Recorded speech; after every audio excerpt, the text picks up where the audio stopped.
Hey everybody, it's Dan O'Donnell again, and I made a video recently, a couple days ago, about making my board game, which is called Better Me, and that video focused on the process of going to China, getting bids before I went to China, kind of narrowing down what area I was going to visit, selecting a manufacturer, a little bit about the negotiation, the inspection. I actually kind of forgot to really touch on the shipping much, I think, but anyway, so this question that I got today is in response to that. It's from Rocky F. That reminded me of Rocky and Bullwinkle, and I wasn't sure why, so I looked it up, and Rocky was a flying squirrel, so I think the F made me think of Rocky the flying squirrel. So, hey Dan, I heard you on the Travel Like a Boss podcast and just came across this video, which was really interesting. Thanks for sharing. I wanted to know a bit more about your thought process between having the idea and putting it to action. Let me get this closer. My fan is loud, so I don't want you guys to have to hear that. Had you made any prototype before going to the factory in China? Had the product been tested and refined with your target market? How did you come up with your customer profile before the actual game was built? How much was your minimum investment for production? And how sure were you that you were going to be able to sell them? I'm assuming you hadn't sold any before this. Sorry, that's a lot of questions. Cheers. Those are actually really good questions. Those are like very good questions, and it sounds like from these questions that you're probably either making something or thinking about it, because I don't think you would ask those questions if you weren't seriously interested in doing something probably in China, or you're manufacturing something, I'm assuming. So I'll tell you, like, the first thing I should say, my personality, I'm not a big, let's see, what am I? I guess compared to some people, maybe I plan. But I'm all about moving and doing something, and you can learn along the way. So at the point where I really need to figure something out, I figure it out.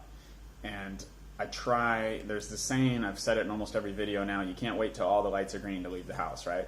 So I get out there, I try to do things, I try to act and like gather information and learn and correct course as I go.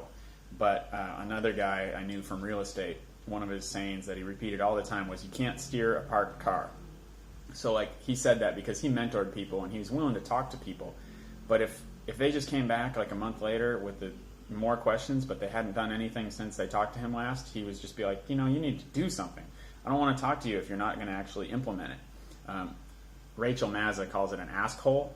You're an asshole if you just keep asking questions, but you never do anything with it. And people are going to get tired of talking to you, honestly. But if they see that you're moving, a lot of people, even if they're busy, and you would think they were like successful and busy, if they see you doing something with it, people get a kick out of that. Or at least a lot of people do. Makes them feel like a coach, like you're helping somebody, you're making an impact. So if you're implementing it, a lot of times they're going to have 5 or 10 minutes to chat with you. So anyway, okay, let's answer these questions. Sorry, got off topic. Too much coffee. All right. So, man, so many questions. What was the first one? Testing and prototyping. Did I have a prototype before I went to China? How did I test the game? Blah, blah, blah. So, yes, the first version was literally a big piece of graph paper like you would use in a presentation at work. And I used that thing on the floor in the basement of my flea market, which is where I lived at the time. And I got a bunch of different colored pens, and I just drew something. I just started. And for some reason, I just thought, like, an infinite loop would be cool. This is Better Me, right? This is like infinite possibilities, infinite improvement, and I'm into space and the galaxy and the fact that all the compounds in our body, or most of them, were made in supernovas and exploding stars, which is crazy, other than I think hydrogen and maybe helium. I'm going to nerd out here, but hydrogen was all over the place, and then stars happened, and I think they fused hydrogen into helium, and maybe one other element or something. I'm definitely not your astrophysicist guy. But then when they collapse, they burn out, collapse, and explode, that's when all kinds of other stuff gets made, like carbon and like most of what you are, which is wild. So anyway, if we're trying to improve ourselves, it's like, yeah, why not? The background of the game is space, and they've got this infinite loop, and the center space is called the Forge. So I just liked it, and I tend to think, like, if I like it, even if most other people don't like it, there are going to be some other people out there who think it's really cool. That's been my experience at the flea market, like with art, when I was selling paintings. If I really liked it, even if 90% of other people thought it was not interesting, there'd be that 10% who are like, this is awesome, and they buy it. So I kind of go with my gut a lot, and then of course I tested the game a lot too, mostly here in Chiang Mai. And it was just, pieces of paper. Eventually a friend of mine did some graphic design for me so I could actually print it. It looked a little more legit. But again, I'm not all about image. It's like, let's see if this thing works. People were having fun playing it. I got one set made at a local printer here at the mall. So it was funny because I think they were like wedding invitation pieces of paper, like cardboard, that worked okay for making these cards, but they actually were scented, which I didn't know until I actually picked up my order. So like the heart card smelled like roses, and the green ones were like people or something, and they smelled like some other flower. They all there was like a sea scent for the body cards, I think. It was pretty funny. So when I carried the game around, it smelled like a walking perfume shop. So I did make sure the game worked and that people liked playing it. And I played it with, I don't know, dozens or probably close to 100 people, and I was just convinced, like, hey, people are having a good time. It's not totally perfect yet, but this is something I'm going to pursue. So somewhere around there, I started getting bids from China, trying to get rid of typos and getting ready to go.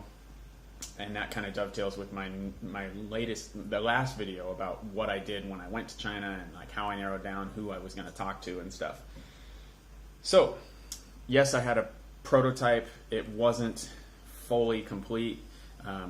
I got one ordered off of thegamecrafter.com where we had to actually upload all the image files. Thegamecrafter.com is where a lot of people prototype like 1 or 2 copies of games because it's really expensive.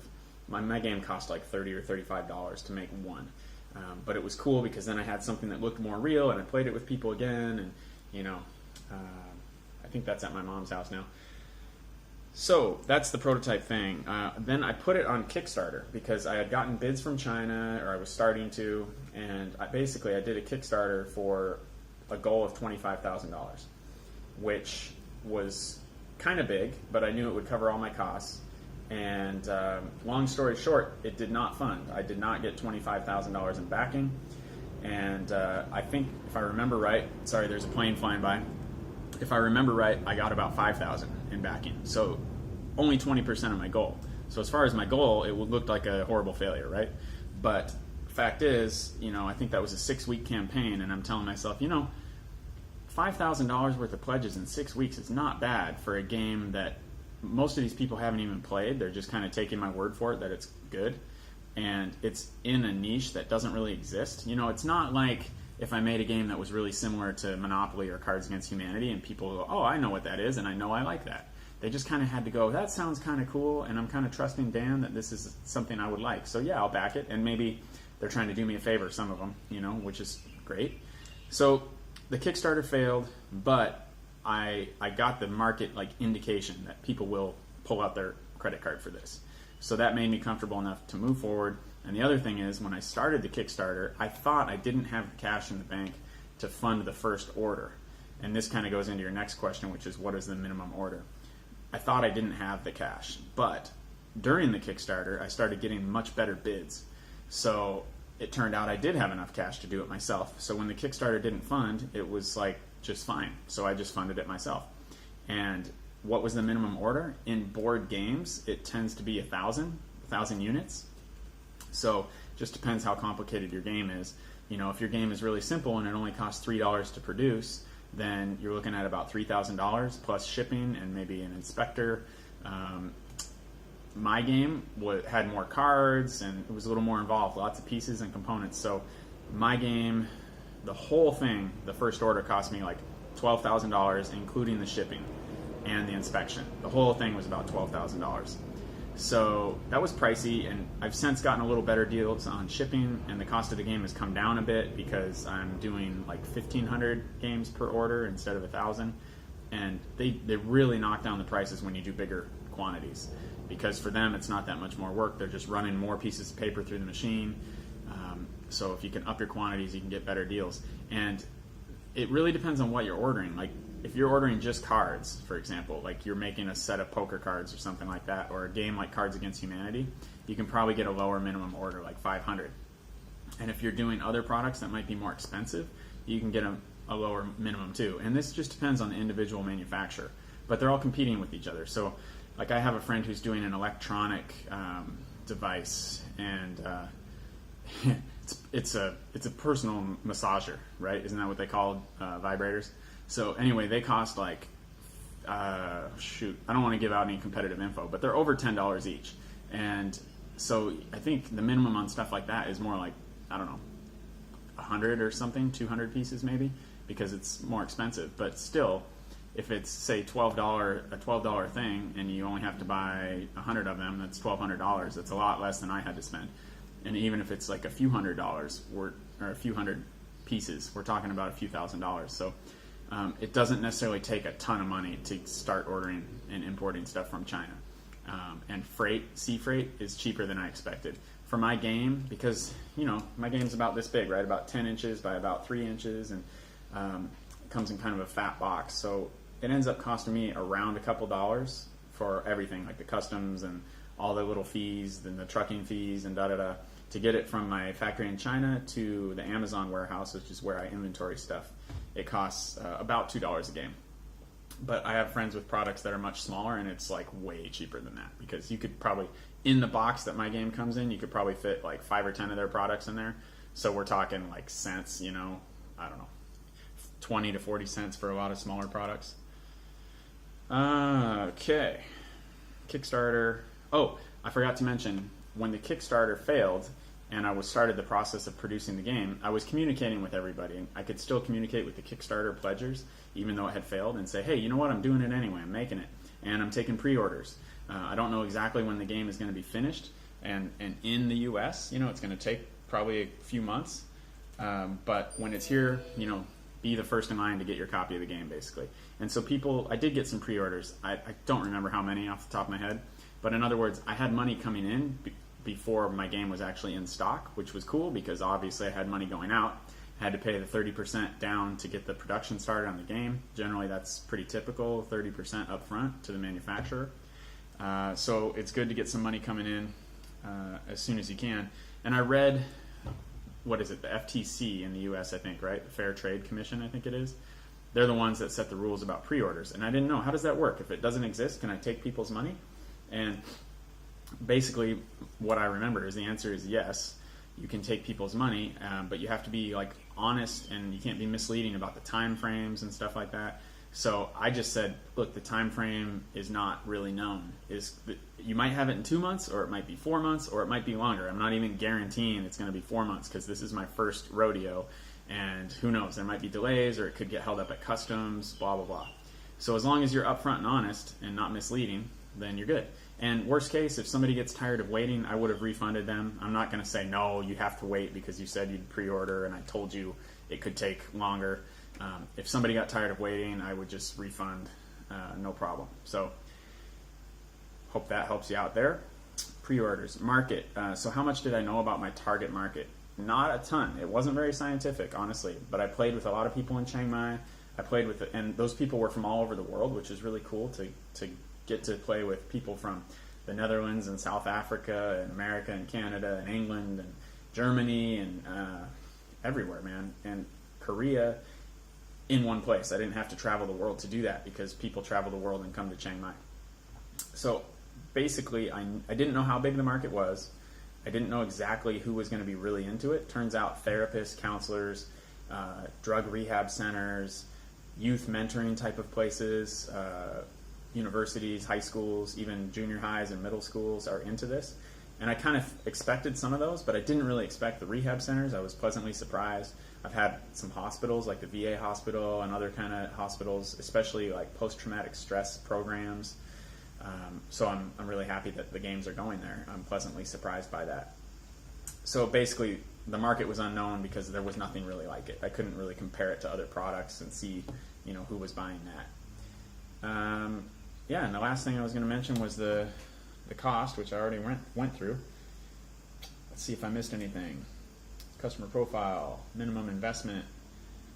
Oh, and just to let you know, like, I have friends that did little food-related products, like kitchen items, that cost them like 40 cents each, and their total minimum order, along with the shipping and everything, was like $1,500. So you can go a lot cheaper than I did, like 10% of what I paid. almost, and get started in this game of e-commerce and importing and all that. So I think that's it. I think I covered everything. If I missed anything, let me know. And if this brings up other questions, if you guys want me to talk on something that you think I might know about, let me know. I will say again, like I did in the other video, I did get an inspection. So before I paid the final 70% for this stuff, I had somebody go and look at it, and they took a million pictures and wrote up like how many flaws there were.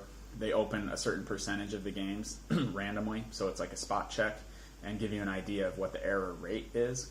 And I mean, it was thorough. They even did a smell test, and that was the funniest thing. Was for the smell test, you know, they can't really like send me a scratch and sniff sticker of my game, but they're smelling for like mold and like bad chemical smells, that new car smell type of thing. So they sent me a picture of a guy smelling my game, the inspector going, and I got a picture of that. So they were very thorough. It was about $140, well worth it. And there's a company, my friend runs a company called Guided Imports. They help you line up all that stuff. They'll help you source products. They're not paying me to say this. I wish they were. But they help you source the products, like find the right factory, choose your materials, get your inspection. They'll coordinate your shipping. I've done shipping with them. That's the only thing I've actually used them for. But communication was great, and I really trust that company because I know the owner, and his staff was great. So 16 minutes, this is long enough. Let me know if you have other things you want me to cover. You have to do the YouTube thing. Subscribe over here, down there, wherever it is. And see you soon.